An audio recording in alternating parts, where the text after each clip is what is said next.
Amém, Pai. Amém, gente. A gente sabe que desde a queda a gente tem um problema seríssimo na alma que é comparado com uma enfermidade. Então a gente pode dizer de algum modo que nossa alma está enferma desde a queda.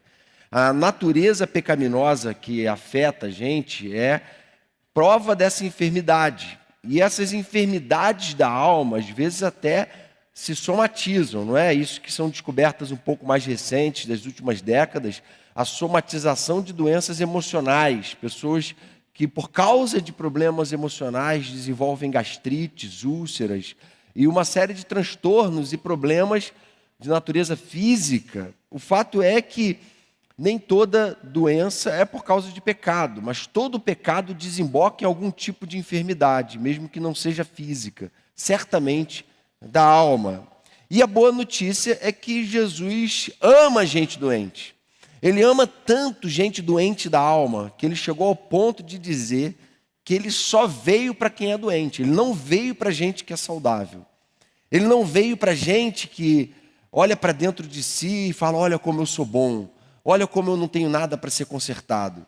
Ele só veio para gente que olha para dentro de si e consegue enxergar a sua própria miséria, sua própria mediocridade, sua própria pobreza, suas próprias inclinações egoístas, suas próprias impurezas e imoralidades natas, esses impulsos carnais. Gente que olha para dentro de si, como Paulo diz, olha, eu sou o mais miserável de todos os homens. Não é que eu de fato seja, mas eu me conheço mais do que eu conheço a qualquer um nessa sala. E uma vez que eu me conheço mais do que eu conheço a qualquer um, a lógica de Paulo é, eu sou o maior de todos os pecadores, na minha perspectiva. Cada um tem que trazer isso para si. E aí essa alma enferma, muitas vezes, procura construir para si uma identidade idealizada que não tem nada a ver com a identidade proposta por Deus em Cristo. E aí ela, por causa disso, entra num complexo de inferioridade, entra num senso de impotência. Ela pode, por exemplo, ser dominada pelo próprio medo, pela própria insegurança, coisas que vão paralisando a alma para dar passos importantes, como, por exemplo, decidir sobre um relacionamento afetivo.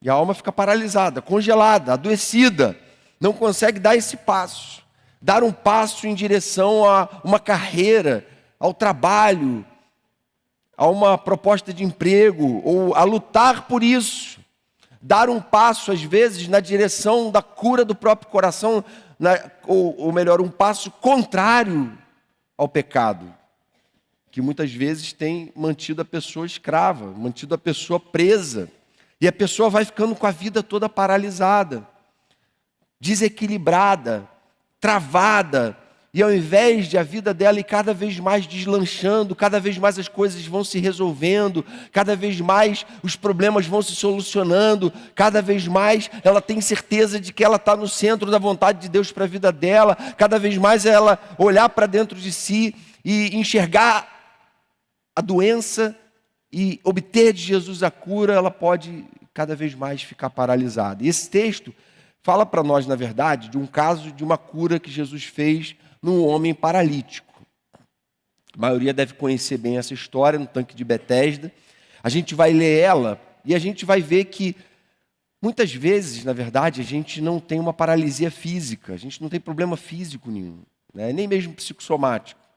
Mas a gente pode sim estar deixando que certos problemas exteriores mantenham a nossa alma presa. Olha o que ele fala aí, João 5, a partir do versículo 1. Algum tempo depois, Jesus subiu a Jerusalém para uma festa dos judeus. Há em Jerusalém, perto da Porta das Ovelhas, um tanque que em aramaico é chamado Betesda, tendo 5 estradas em volta. Ali costumava ficar grande número de pessoas doentes e inválidas, cegos, mancos e paralíticos. Eles esperavam o movimento nas águas. De vez em quando descia um anjo do Senhor e agitava as águas. O primeiro que entrasse no tanque, depois de agitadas as águas, era curado de qualquer doença que tivesse. Um dos que estavam ali era um paralítico, fazia 38 anos. Quando viu deitado e soube que ele vivia naquele estado durante tanto tempo, Jesus lhe perguntou: você quer ser curado? Disse o paralítico: Senhor, não tenho ninguém que me ajude a entrar no tanque quando a água é agitada. Enquanto estou tentando entrar, outro chega antes de mim. Então Jesus lhe disse: levante-se, pegue a sua maca e ande. E imediatamente o homem ficou curado. Pegou a maca e começou a andar. Isso aconteceu num sábado, e por essa razão os judeus disseram ao homem que havia sido curado: hoje é sábado, não lhe é permitido carregar a maca. Mas ele respondeu: o homem que me curou me disse: pegue a sua maca e ande.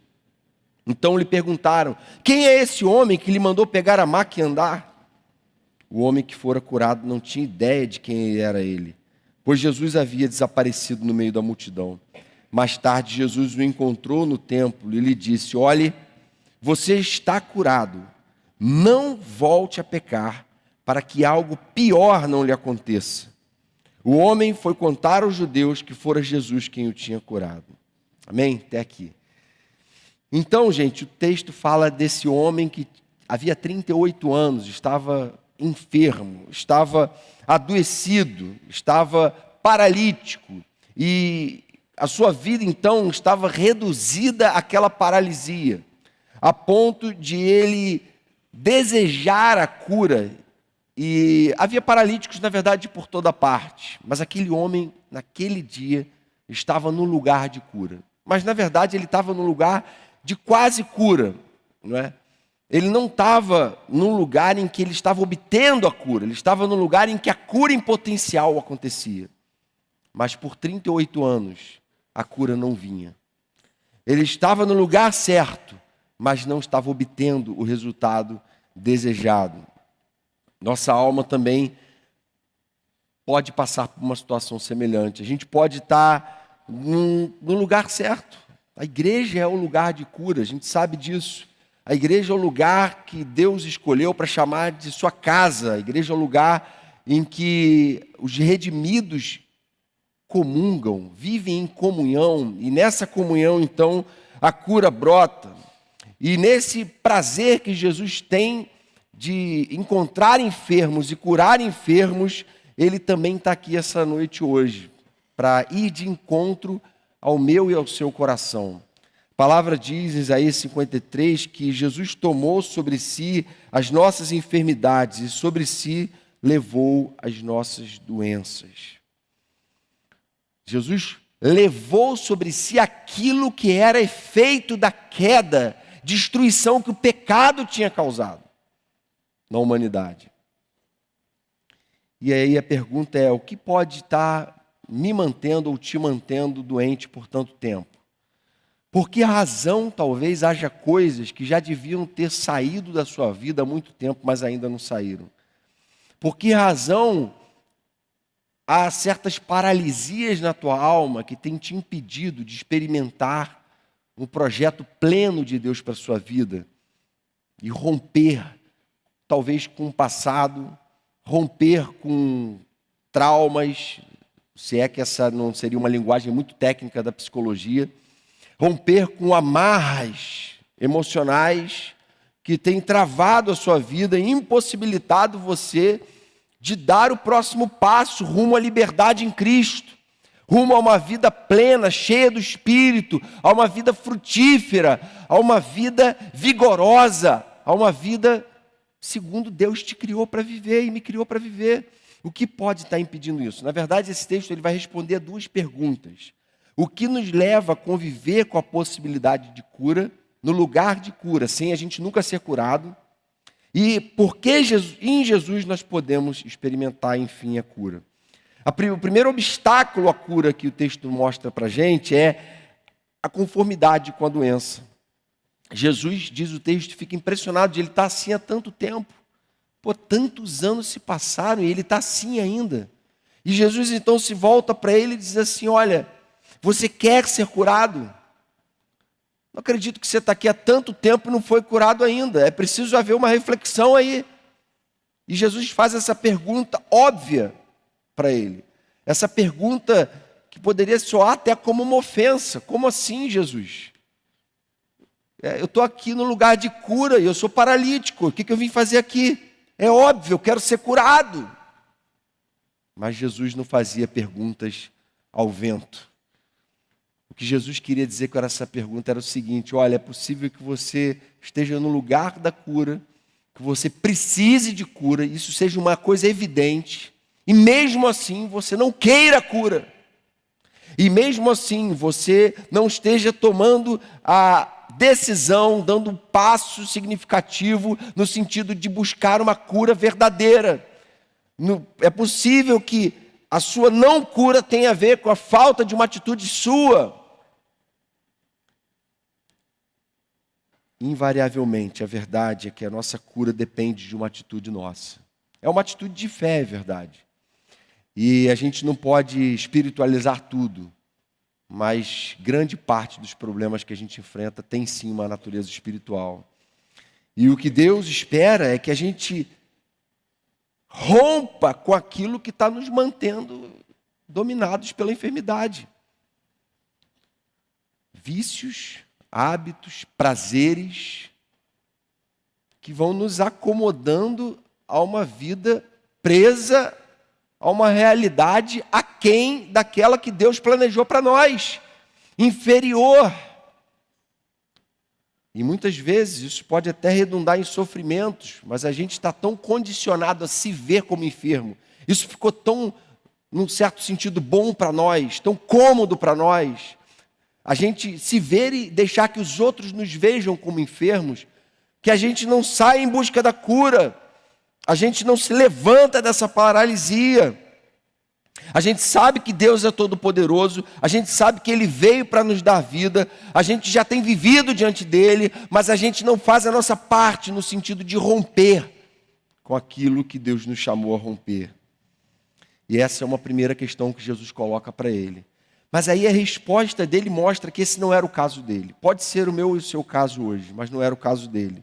A resposta dele é assim, não, Senhor. Não tem ninguém que me ajude a entrar no tanque quando a água é agitada. Senhor, meu problema não é esse. Eu de fato quero ser curado, mas eu sou um paralítico. Eu vim até aqui carregado por pessoas. Minha alma está paralisada e eu estou aqui paralisado fisicamente. Eu não tenho como dar esse passo. Eu não consigo fazer isso porque eu estou sozinho. Não tem ninguém junto comigo. A solidão é uma outra questão, é um outro obstáculo à cura.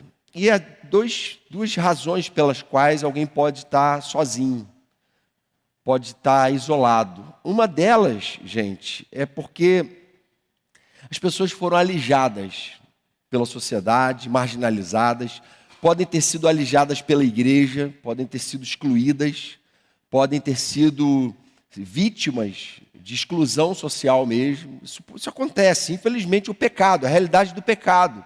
A maldade está presente aí.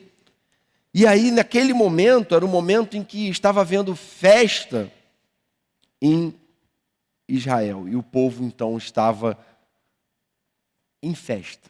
Mas o paralítico não estava em festa. O paralítico foi até o tanque buscar cura. E Jesus, talvez, ao invés de estar lá no lugar de festa, ele estava no lugar de cura, porque ele era atraído por gente doente. Ele queria saber onde tinha gente doente. Jesus foi para ali também, porque ele sabia que ele tinha sido chamado não para ficar festejando o tempo todo. Ele participou de festas, mas ele tinha sido chamado para estar com gente doente. Entendem? Eu e você como igreja fomos chamados a estar com gente doente. Nós não somos a turma do Barrados no Baile. Agora eu peguei uma série aqui da década de 80, sei lá, 90. Deixa eu ver aqui. Friends.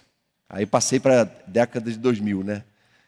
Enfim, não sei qual seria o Friends da atualidade. Nós não somos aqueles caras bacanas, aquelas garotas bacanas, que só querem estar com gente bacana, que assim, tem uma vidinha toda em torno de seus próprios desejos e padrões individualistas. Nós somos gente chamada a estar com gente diferente da gente, com gente a quem a gente vai poder ajudar, com gente doente, gente que está no tanque de Betesda, gente que está enferma, precisando de socorro. A gente foi chamado a estar num lugar assim, e esse lugar é a igreja. E eu e você somos desafiados a tomar esse cuidado. Aquelas pessoas, assim como os leprosos, tinham que ficar excluídos das celebrações. E há pessoas aleijadas o tempo todo à nossa volta. Você pode não estar sensível a isso. E o desafio do Evangelho é a gente ficar sensível a isso. Ou seja, há sim uma razão pela qual você hoje pode estar, de algum modo, se sentindo excluído e alijado socialmente. Mas há uma outra razão para as pessoas estarem sozinhas, que é o fato de que há pessoas que, quando são desafiadas a mudar, quando existe alguma pressão no sentido de elas mudarem, elas se isolam. Há pessoas que estão enfermas porque elas se encastelaram em torno criaram uma muralha do orgulho em torno de si próprias. Ninguém tem acesso a elas. Ninguém pode olhar nos olhos delas e dizer a verdade. Elas não estão dispostas a ouvir pregador nenhum. Elas não estão dispostas a ouvir o Evangelho. Elas não estão dispostas a ouvir Deus. Elas se fecharam em si mesmas, no seu ostracismo. E aí, irmãos, o Evangelho não comporta isso. Não adianta querer ser curado e ir contra aquilo que o Evangelho ensinou. O Evangelho ensinou a gente a viver comunhão, se sujeitar uns aos outros. Foi isso que Paulo falou em Efésios 5, 21. Sujeitem-se uns aos outros por amor a Cristo. Provérbios 27, 17. Como ferro com ferro se afia, assim o homem ao seu amigo. A palavra de Deus ensina a gente a se expor a relacionamentos em que nós somos confrontados e Deus trata com a gente através das pessoas. E Deus trata com a gente através de pessoas que Ele usa como boca dele na nossa vida. Se a gente começa a se fechar e ninguém se mete na minha vida, eu sou dono do meu nariz, no nosso próprio orgulho e arrogância, a gente vai se isolando e vai continuando e continua ficando doente e nada se resolve. E 38 anos se passam e você está paralítico. Tiago 5,16 diz assim: confessem os seus pecados uns aos outros e orem uns pelos outros para vocês serem curados. Se você não abrir o coração, não colocar para fora e não dizer, olha, eu preciso de ajuda. Eu não sou esse bonitão, essa bonitona que às vezes as pessoas têm a impressão que eu sou de carne e osso, eu sou fraco, eu sou doente também. Gente, eu não conheço ninguém que assumiu essa postura e não teve sua vida tratada, curada e restaurada. Pelo contrário, as pessoas mais enfermas são aquelas que mais se isolam. A vida pode desabar à volta delas, mas elas continuam isoladas. A muralha pode entrar em ruína, em colapso, mas elas continuam ensimesmadas. Então, um outro obstáculo é a solidão que pode ser causada por isolamento social, mas pode ser causada por um individualismo orgulhoso também. A terceira razão, ou o terceiro obstáculo à nossa cura, segundo o texto, é a competitividade. Verso 7. Enquanto estou tentando entrar, outro entra antes de mim. Senhor, primeiro, não tenho ninguém. Segundo, quando eu tento entrar, tem sempre alguém que é mais rápido. Certamente. Gente, as pessoas que tinham mais facilidade de acessar o tanque, quando o anjo mexia a água lá, eram as pessoas menos doentes fisicamente, porque elas tinham mais disposição. Certamente não eram cegos e não eram paralíticos, então tinham mais disposição. A enfermidade deles provavelmente era menos grave. E aí eles tinham mais facilidade. Só que eram gente com a alma enferma. Por isso era gente competitiva. Não conseguia fazer essa gradação. Espera aí, eu estou doente, mas tem um aqui que está mais doente que eu. Deixa eu ajudar ele. Entende? Isso é a lógica da competitividade que mantém as pessoas doentes. E é uma lógica que está presente em tudo que o homem faz. As redes sociais expressam isso. O narcisismo da nossa cultura. E a gente o tempo todo tem que ficar se policiando com essa competitividade no ambiente escolar, no ambiente acadêmico, no ambiente eclesiástico. Podem ficar chocados, isso pode acontecer, não é o padrão, não deve acontecer, mas infelizmente esse tipo de coisa pode acontecer. E aí, nessa busca por competitividade, o Evangelho mais uma vez se opõe a isso. E aí Jesus diz assim, olha, no meu reino, muitos primeiros serão últimos, e muitos últimos serão primeiros. No meu reino, a lógica é totalmente diferente. Isso não tem cabimento. No meu reino, a gente foi chamado a servir as pessoas mais servis, mais prestativas, mais altruístas, são as pessoas mais curadas, mais saudáveis. São as pessoas que Deus tem mais alta conta, essa que é a verdade. São as pessoas sãs segundo Deus. E às vezes são pessoas que estão também carregando suas enfermidades, certamente, todo ser humano, né, como a gente falou no início. Mas uma vez que elas se dispõem a ajudar outros, elas também são tratadas e curadas por Deus de forma inexplicável, de forma maravilhosa. Então, o terceiro obstáculo é a competitividade. O quarto obstáculo, o religiosismo. Depois que Jesus cura, manda ele pegar a maca, o que os judeus falam para ele? Certamente, ali as autoridades. Eles dizem para ele, hoje é sábado, não é permitido ninguém carregar a maca. Quem foi que mandou você carregar essa maca? Gente que está muito mais preocupada em ficar medindo a letra da lei do que em perceber o que Deus tem feito. Gente que conhece a Escritura, mas não conhece o poder de Deus. Que conhece a letra fria da lei, mas não tem um coração sensível e quebrantado para ver o que Deus tem feito. E aí não respeita o momento que cada um está vivendo. Eu lembro que há bastante tempo atrás, por isso eu tenho liberdade de contar isso aqui, talvez mais de 15 anos atrás, uma pessoa na igreja chegou assim para o pastor Henrique e falou assim, pastor, para você ter uma ideia de como minha vida está bem, de como assim, meu padrão moral subiu, estou num nível de espiritualidade tamanho, que eu só estou fumando baseado quando eu acordo e o outro antes de dormir. Então assim, a coisa está bem light na minha vida. Então assim, o nível de vida que a pessoa tinha era um nível de uma vida tão destruída pelas drogas, que para ele esse era um nível de conquista, e glória a Deus, porque ele estava já naquele patamar. E depois ele foi uma pessoa que se libertou completamente também. Agora imagina se o pastor Henrique se volta para ele e diz, que absurdo, que tipo de gente é você que ainda está fumando baseado quando acorda e outro antes de dormir?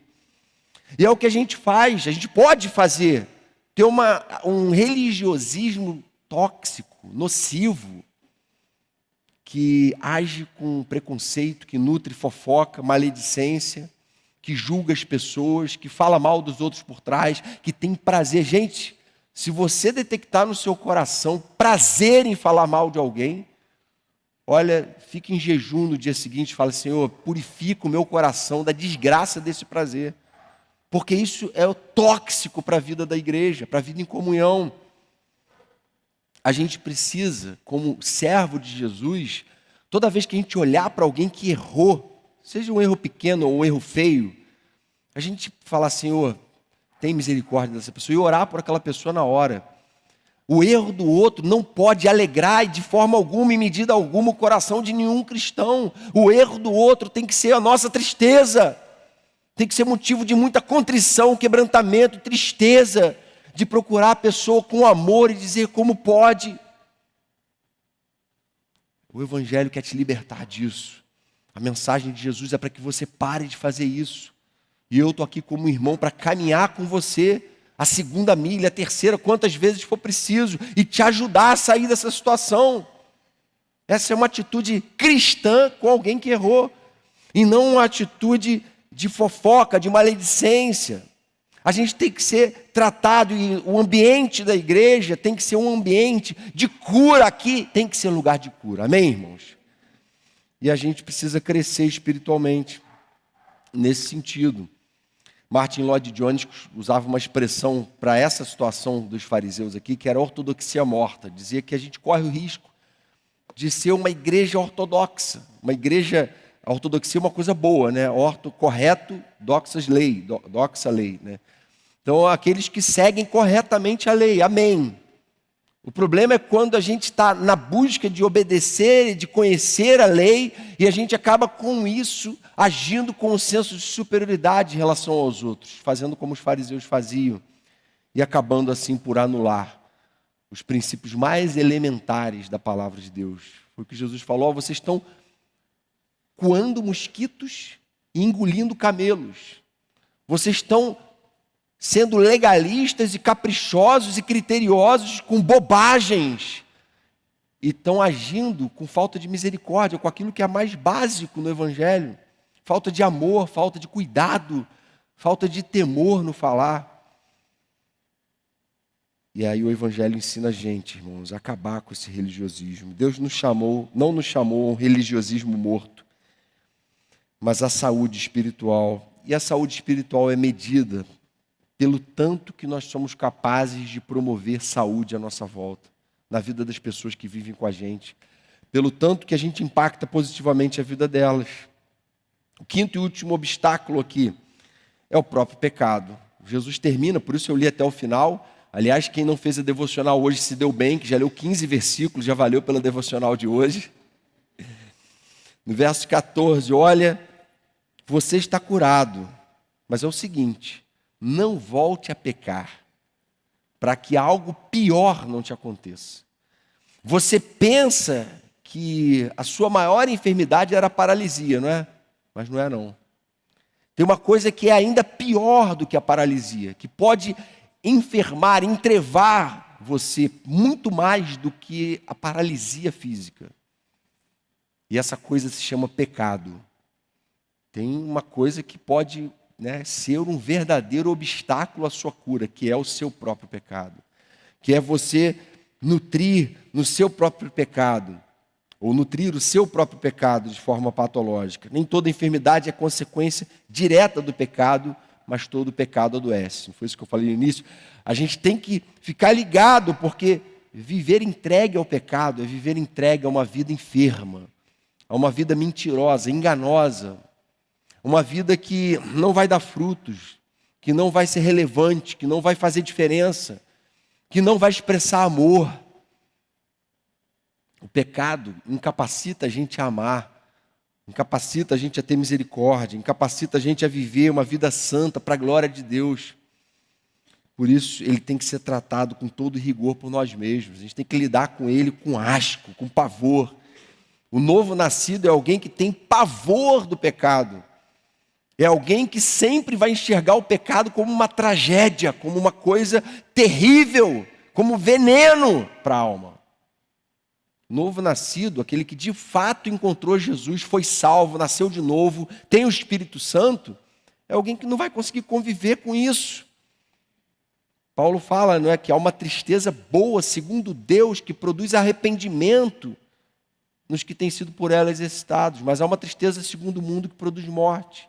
Há uma tristeza com o pecado que produz transformação, essa tristeza é boa, ela precisa ser valorizada. Não uma tristeza ruim que causa depressão e morte e pensamentos ruins, mas a tristeza com o nosso próprio erro.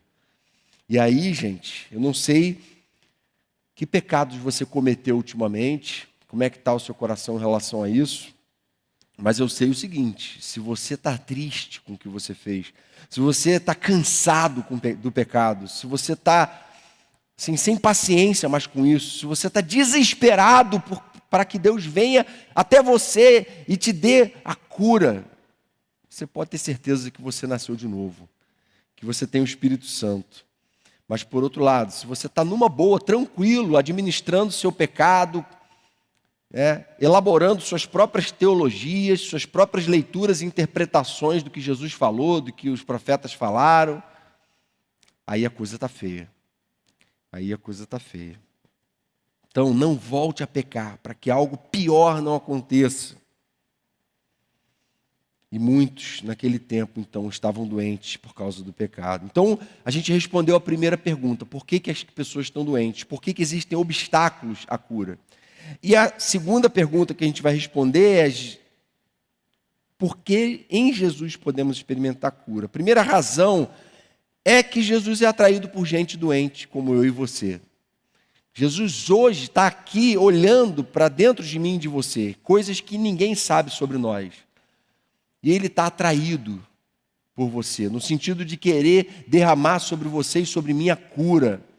E fazer a gente viver um novo momento. Olha o que ele diz em Marcos 2,17. Não são os que têm saúde que precisam de médico, mas sim os doentes. Eu não vim para chamar justos, mas pecadores. Se você se sente sujo, mal, pecador, miserável, a boa notícia é: Jesus veio por você. Ele está aqui essa noite olhando para você. Ele está aqui essa noite preocupado com você. Se você deixou de estar em certas festas e celebrações para estar aqui essa noite em Betesda, no tanque, no lugar de cura, Deus está olhando para você e se alegra com o seu coração, se alegra com a sua decisão e está assim, querendo ministrar sobre a sua vida, sem dúvida nenhuma, a sua cura.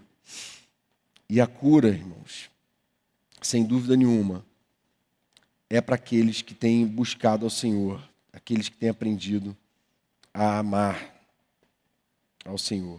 Segunda razão porque Jesus quer trazer sobre nós essa noite cura, é que Ele está atento a mim e a você individualmente. Às vezes a gente tem essa ideia de que, poxa, Jesus morreu na cruz por todos os que são salvos, por todos os que Ele elegeu para a salvação, né? E às vezes a gente tem essa ideia de que Deus age em massa, como os governantes agem, né? Medidas que vão afetar massas populacionais. Mas o que a Bíblia ensina para a gente é que Deus trata com a gente individualmente. Na sua soberania, Ele sabe exatamente de cada segundo que você viveu na sua vida até aqui. Ele sabe exatamente de toda a sua biografia, de cada experiência que marcou a sua vida. Mas Ele sabe também que o propósito dele para você não é que você viva escravo do que aconteceu até aqui. Que você viva derrotado pelas experiências de fracasso, sejam elas no campo afetivo, no campo estudantil, profissional, familiar, mas que você viva dominado, não pelo esse passado, mas pelas coisas que adiante de nós estão, por aquilo que Ele pode, quer e vai fazer na sua vida a partir de hoje. Amém? É isso que Jesus quer, Ele olha para dentro de você, Ele sabe exatamente quem é você, conhece você muito mais do que os seus pais, muito mais do que você mesmo. E Ele consegue te examinar e te analisar de forma perfeita. E é Ele mesmo que quer trazer cura para a sua vida, individualmente hoje. Foi por sua causa, individualmente também, que Ele estava na cruz e morreu e padeceu e sofreu para trazer sobre mim e sobre você individualmente cura. E essa obra dele se provou perfeita. Nunca duvide disso.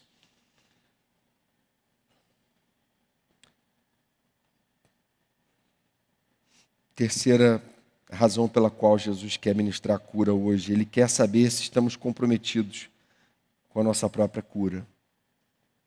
Ele quer ministrar cura, mas Ele quer saber se nós estamos comprometidos com a nossa própria cura. Ele quer saber se eu e você estamos determinados a buscar a nossa cura de todo o coração.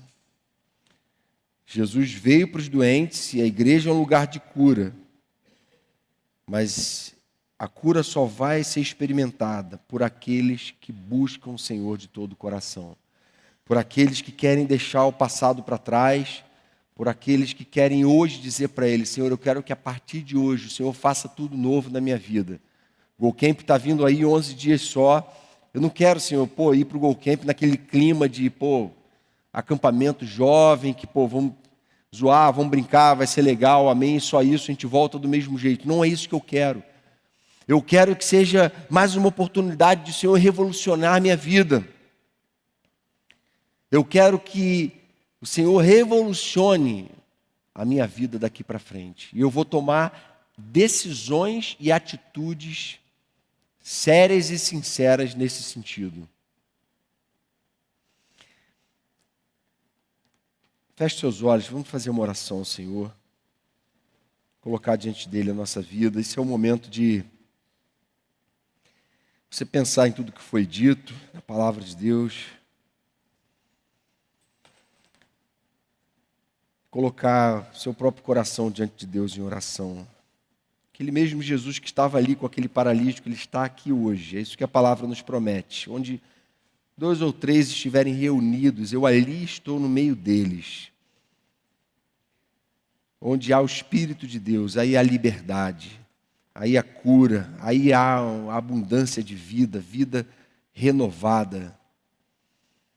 Aí as coisas antigas passaram, tudo se faz novo. Senhor querido, a gente quer colocar diante do Senhor a nossa vida nessa noite. O Senhor sabe o que cada um aqui tem passado, a gente não faz ideia do tamanho do drama que pode estar sendo vivido por algumas pessoas que entraram aqui nessa noite, do tamanho da enfermidade que assola a alma, que faz a pessoa se sentir mal, que destrói a autoestima, a autoimagem, que faz a pessoa se sentir tão mal consigo mesma, tão suja, tão errada, Senhor, tão reprovada. A gente não faz ideia, Senhor, mas a gente sabe que o Senhor sabe de cada detalhe. E queremos clamar agora para que o Senhor venha com o teu poder, efetuar cura, capacitar cada um a dar passos verdadeiros, consistentes, passos de fé no sentido de obterem a cura. Vem nos ensinar a ser uma comunidade de gente que tem junta, caminhado em busca da cura. Gente que tem servido de suporte um ao outro, gente que sofre com os que sofrem, gente que se alegra com a conquista, com a vitória do outro. A gente quer ser uma comunidade terapêutica, uma comunidade no sentido de que aqui a cura é ministrada, aqui uns dão suporte para os outros, uns são sacerdotes da vida dos outros, uns oram pelos outros, uns se alegram, Pai, quando o outro é liberto. E a gente quer te pedir, vem sobre a nossa vida, vem nos libertar e vem fazer cada vez mais do Gol, da Oceânica, um lugar de misericórdia, um lugar de graça, um lugar onde não há maledicência, não há fofoca, não há alegria com erro, um lugar onde há alegria, Senhor, com a vida nova que o Senhor quer nos dar. Faz assim com a gente o que te pedimos, em teu nome, Jesus. Amém, Pai.